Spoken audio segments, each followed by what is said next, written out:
Bon, j'ai reçu les roulements c'est des, c'est des AEBC 11, des roulements de skateboard, hein.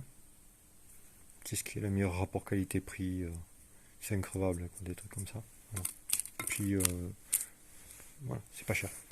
Et j'ai refait la pièce, le type rotor.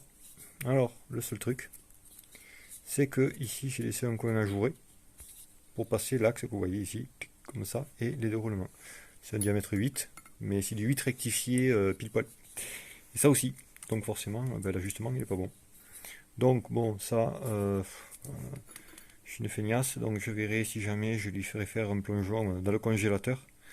Et eux, je les monterai pas trop en température et ils devraient pouvoir coulisser sans que j'ai aucun système pour pas m'embêter.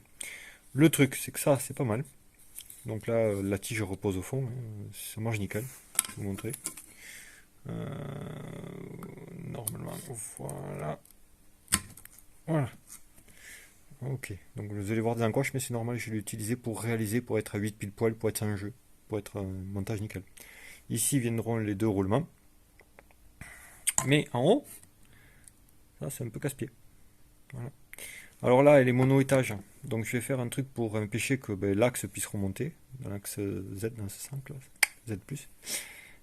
Mais quand elle sera multi-étage, j'aurai pas ce problème. Parce qu'en multi-étage, en fait, je ferai en sorte qu'un système appuie de l'étage supérieur appuie pour maintenir l'étage inférieur. Ou carrément par blocage sandwich, quoi, comme un pancake. Voilà, c'est l'idée. Euh, c'est l'idée, je pense. Bon, en plus, ça, c'est facile à trouver, hein. Ça, c'est des axes d'imprimantes, de vieilles imprimantes qui partent à la poubelle. Franchement, à chaque fois, récupération, nickel. Si vous devez les acheter, ça coûte une blende. Et si vous les récupérez, ça vous coûte un démontage. Voilà. Je vous montre une astuce. Allez, voilà. Donc voilà, vous voyez, ça je l'ai fait à un diamètre inférieur à 8. Et ici, j'ai fait sur la tige 8 des encoches. Et on monte le tout sur la perceuse à mandrin. Et on y va doucement. Et crac, on se fait le truc et on est pile poil à diamètre 8. C'est encore mieux qu'un alésoir. Vous êtes sur l'axe, quoi, en clair. Voilà, reste plus qu'à trouver un système d'immobilisation, de conneries.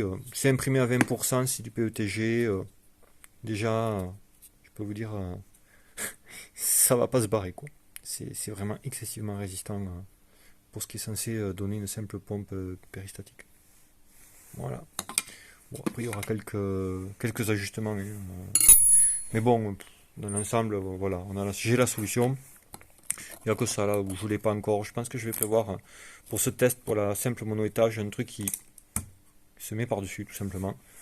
Et maintien avec 4 vis traversantes de par-dessous. Comme ça la sert, tête fraisée, personne ne voit rien. Et quand on aura l'étage supérieur, je pense d'ailleurs que l'étage supérieur sera à 120 degrés par rapport à cet étage. Voilà. Pour équilibrer le tout. Euh, donc du coup, on va toujours retomber sur les têtes fraisées. Il y a peut-être ça qui va me saouler, là, le bloqueur d'axe, là, mais ça c'est pas grave. Et puis on verra dans la version 2. C'est qu'une pré-version, hein. C'est vraiment la version 1. Voilà. J'ai pas réimprimé le rotor parce que j'attendais d'avoir les différents éléments et j'ai bien fait. Parce que je vais devoir passer, comme on a dit, les connecteurs de tubes à un diamètre supérieur. Voilà, pour chambrer les tubes.